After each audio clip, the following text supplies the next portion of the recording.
ರಾಜ್ಯಸಭೆ ಹಾಗೂ ವಿಧಾನ ಪರಿಷತ್ ಚುನಾವಣೆಗೆ ಇಂದಿನಿಂದ ನಾಮಪತ್ರ ಸಲ್ಲಿಕೆ ಪ್ರಕ್ರಿಯೆ ಆರಂಭವಾಗಿದ್ದು ರಾಜ್ಯ ರಾಜಕೀಯದಲ್ಲಿ ಚಟುವಟಿಕೆಗಳು ಗರಿಗೆದರಿವೆ. ಮುಖ್ಯಮಂತ್ರಿ ಆಯ್ಕೆ ಹಾಗೂ ಸಂಪುಟ ರಚನೆ ಕಸರತ್ತಿನ ನಡುವೆಯೇ ಕಾಂಗ್ರೆಸ್ ಮತ್ತು ಬಿಜೆಪಿ ಅಭ್ಯರ್ಥಿಗಳ ಆಯ್ಕೆ ಪ್ರಕ್ರಿಯೆಯನ್ನು ಅಂತಿಮಗೊಳಿಸುವಲ್ಲಿ ತೊಡಗಿವೆ. 4 ರಾಜ್ಯಸಭೆ ಹಾಗೂ 7 ವಿಧಾನ ಪರಿಷತ್ ಸ್ಥಾನಗಳಿಗೆ ನಡೆಯಲಿರುವ ಚುನಾವಣೆಗೆ ಸಂಬಂಧಪಟ್ಟ 4 ರಾಜ್ಯಸಭೆ ಹಾಗೂ 7 ವಿಧಾನ ಪರಿಷತ್ ಸ್ಥಾನಗಳಿಗೆ ನಡೆಯಲಿರುವ ಚುನಾವಣೆಗೆ ಸಂಬಂಧಿಸಿದಂತೆ ಇಂದು ಅಧಿಸೂಚನೆ ಪ್ರಕಟಗೊಂಡಿದ್ದು ನಾಮಪತ್ರ ಸಲ್ಲಿಕೆ ಆರಂಭವಾಗಿದೆ.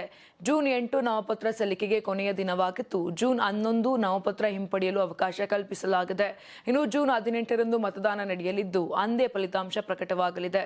ಇನ್ನು ಕಾಂಗ್ರೆಸ್ ಹಾಗೂ ಬಿಜೆಪಿ ಎರಡೂ ಪಕ್ಷಗಳು ತಮ್ಮ ಅಭ್ಯರ್ಥಿಗಳ ಪಟ್ಟಿಯನ್ನು ಅಧಿಕೃತವಾಗಿ ಘೋಷಣೆ ಮಾಡಿಲ್ಲ. ಮುಂದಿನ 2 ಅಥವಾ 3 ದಿನಗಳಲ್ಲಿ ಅಭ್ಯರ್ಥಿಗಳ ಹೆಸರುಗಳನ್ನು ಅಂತಿಮಗೊಳಿಸುವ ಸಾಧ್ಯತೆ ಕೂಡ ಇದೆ. ಪ್ರಸ್ತುತ ವಿಧಾನಸಭೆಯ ಸಂಖ್ಯಾಬಲದ ಲೆಕ್ಕಾಚಾರದ ಪ್ರಕಾರ 4 ರಾಜ್ಯಸಭಾ ಸ್ಥಾನಗಳ ಪೈಕಿ ಕಾಂಗ್ರೆಸ್ 3 ಹಾಗೂ ಬಿಜೆಪಿ 1 ಸ್ಥಾನ ಗೆಲ್ಲುವ ಸಾಧ್ಯತೆ ಇದೆ. 7 ವಿಧಾನ ಪರಿಷತ್ ಸ್ಥಾನಗಳಲ್ಲಿ ಕಾಂಗ್ರೆಸ್ 4 ಹಾಗೂ ಬಿಜೆಪಿ 2 ಸ್ಥಾನಗಳನ್ನು ಸುಲಭವಾಗಿ ಗೆಲ್ಲುವ ನಿರೀಕ್ಷೆ ಇದ್ದು, ಉಳಿದ 1 ಸ್ಥಾನಕ್ಕೂ ಕಾಂಗ್ರೆಸ್ ಅಭ್ಯರ್ಥಿಯನ್ನ ಕಣಕ್ಕಿಳಿಸುವ ಚಿಂತನೆ ನಡೆಸಿದೆ ಎನ್ನಲಾಗಿದೆ.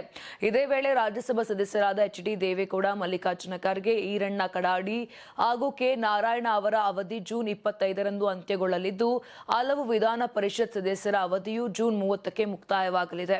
ಒಟ್ಟಾರೆ ರಾಜ್ಯಸಭೆ ಹಾಗೂ ವಿಧಾನ ಪರಿಷತ್ ಚುನಾವಣೆಗಳ ಪ್ರಕ್ರಿಯೆ ಆರಂಭವಾಗಿರುವ ಹಿನ್ನೆಲೆ ಅಭ್ಯರ್ಥಿಗಳ ಆಯ್ಕೆ, ಪಕ್ಷಗಳ ರಾಜಕೀಯ ಲೆಕ್ಕಾಚಾರ ಮತ್ತು ಟಿಕೆಟ್ ಹಂಚಿಕೆ ಕಸರತ್ತು ರಾಜ್ಯ ರಾಜಕೀಯದಲ್ಲಿ ಮತ್ತಷ್ಟು ಚರ್ಚೆಗೆ ಕಾರಣವಾಗಿದೆ.